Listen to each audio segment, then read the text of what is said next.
Hello बच्चों, let's read this question. The question says which of the following orders mentioned against each is not correct, right? हमें बताना है कि कौन सा given order correct नहीं है. The key concept for this question is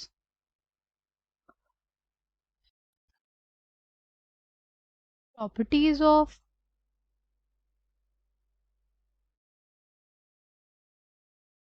group 15, 16 and 17 elements, right? Now सबसे पहला क्या दिया हुआ है हमारे पास, बताना है acidic strength in the oxides, right? सबसे पहला क्या दिया हुआ है हमें S2O3, SiO2, P2O3 और SO2. सी कौन कौन से एलिमेंट्स है हमारे पास? सिलिकॉन है, हमारे पास फॉस्फोरस है और हमारे पास सल्फर है, राइट? देखो अगर हम लोग बात करें as we move along the period, क्या होता है? इनके साइज में डिक्रीज होता है. साइज में डिक्रीज क्यों होता है? Due to greater effective nuclear charge. अगर इफेक्टिव न्यूक्लियर चार्ज होगा, साइज छोटा होगा, तो इनके अंदर क्या टेंडेंसी होगी? To accept the lone pairs, right? इनके अंदर टेंडेंसी क्या होगी? To accept the lone pairs donated by electron rich species, right? और हम लोग इसको ऐसे भी समझ सकते हैं कि जो सल्फर है उसकी इलेक्ट्रोनेगेटिविटी सबसे ज़्यादा है, फिर फॉस्फोरस की, फॉर सिलिकॉन की, यानी इसके अंदर सबसे ज़्यादा टेंडेंसी हो क्या होगी? To accept the lone pairs donated by the electron rich species. इसी वजह से सबसे ज़्यादा एसिडिक बिहेवियर कौन शो करेगा? वो हमारे पास शो करेगा SO2, फिर P2O3 और फिर सिलिकॉन ऑक्साइड. फिर अगर बात करते हैं S2O3 की, सी जो आर्सेनिक है हमारे पास वो कहाँ पे आता है? आर्सेनिक हमारे पास आता है नाइट्रोजन फैमिली में, नाइट्रोजन, फास्फोरस, आर्सेनिक. जैसे जैसे हम लोग डाउन द ग्रुप जाते हैं तो कौन सा बिहेवियर बढ़ता है हमारे पास? बेसिक कैरेक्टर बढ़ता है, राइट? क्या बढ़ता है हमारे पास? बेसिक कैरेक्टर बढ़ता है. इस वजह से हमारे पास जो आर्सेनिक की ऑक्साइड होगी उसमें क्या होगा? उसमें लेसर एसिडिक कैरेक्टर होगा, इसलिए वो लास्ट हो गई, राइट? एसिडिक स्ट्रेंथ के टर्म्स में. अगर हम लोग बात करते हैं एंथैल्पी ऑफ वेपराइजेशन की, राइट? ऑप्शन बी में क्या बोला? Enthalpy of vaporisation. Enthalpy of vaporisation का मतलब क्या होता है? अगर हम लोग बात करें एंथैल्पी ऑफ वेपराइजेशन की, तो उसमें ना बेसिकली हम लोग के पास कोई स्पीशीज है, राइट? सपोज लिक्विड स्टेट में है, उसको किस में बदलना होगा? गैशियस स्टेट में. और जो इसमें एनर्जी चेंजेस होंगे उसी को हम लोग क्या बोलेंगे? Enthalpy of vaporisation. अगर हम लोग बात करते हैं अमोनिया की, अमोनिया क्या होता है? अमोनिया में प्रेजेंट होते हैं हाइड्रोजन बॉन्ड्स, राइट? अमोनिया में प्रेजेंट होते हैं हाइड्रोजन बॉन्ड्स. अमोनिया के लिक्विड स्टेट में क्या प्रेजेंट होते हैं? हाइड्रोजन बॉन्ड्स प्रेजेंट होते हैं.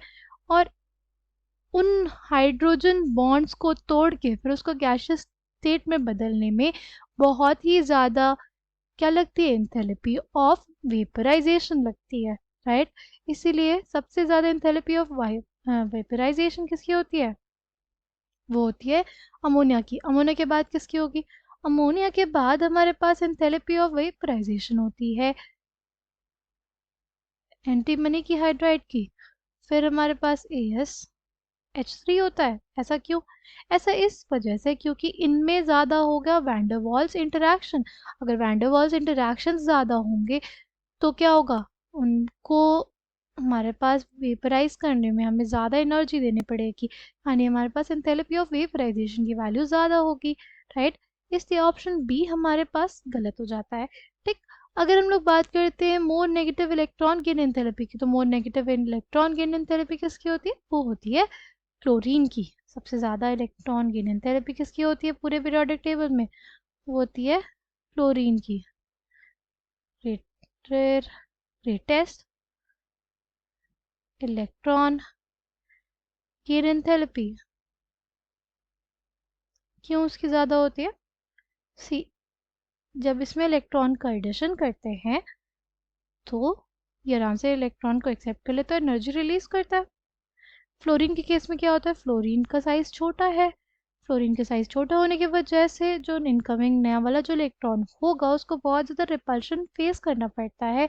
इसी वजह से हमारे पास इलेक्ट्रॉन गेन एंथैल्पी जो होगी वो क्लोरीन की ज़्यादा होती है as compared to fluorine, right? Due to its small size and higher electron density, fluorine की electron gain enthalpy is lesser than that of chlorine, right? और ऑक्सीजन और सल्फर में भी सेम ऑर्डर होता है, ऑक्सीजन की ज़्यादा होती है सल्फर की कम, जो यहाँ पे मेंशन है, बट ये वाला ऑर्डर गलत है, इसलिए बी और सी हमारे पास अभी तक गलत निकले थे, राइट? अगर हम बात करते हैं H2O, H2S, H2SE और H2TE, इनके थर्मल स्टेबिलिटी की बात करें तो देखो थर्मल स्टेबिलिटी किस बेसिस पे देखेंगे हम लोग देखेंगे जो स्पीशीज़ है, जैसे हमारा H2O है, राइट, उसमें हाइड्रोजन और ऑक्सीजन की बॉन्डिंग के बेसिस पे देखेंगे। तो यस, हमारे पास हाइड्रोजन और ऑक्सीजन का जो बॉन्ड होता है वो बहुत ही क्या होता है, स्टेबल होता है। क्यों? देखो इस वजह से यहाँ पे इसका 1s ऑर्बिटल इन्वॉल्व है और इसका भी हमारे पास जो साइज है क्या है, छोटा है। साइज छोटा होने की वजह से ऑर्बिटल्स में अच्छे इंटरेक्शन होते हैं, इस वजह से बॉन्ड स्ट्रेंथ बहुत ज़्यादा होती है as compare to H2TE। H2TE में TE का टेलुरियम का साइज बहुत ही बड़ा है, राइट? टेलुरियम का साइज इतना बड़ा और हाइड्रोजन का साइज इतना छोटा, तो क्या इनके बीच में कोई इंटरेक्शन अच्छा माना जाएगा? नहीं माना जाएगा, राइट? नहीं अच्छा इंटरेक्शन होता।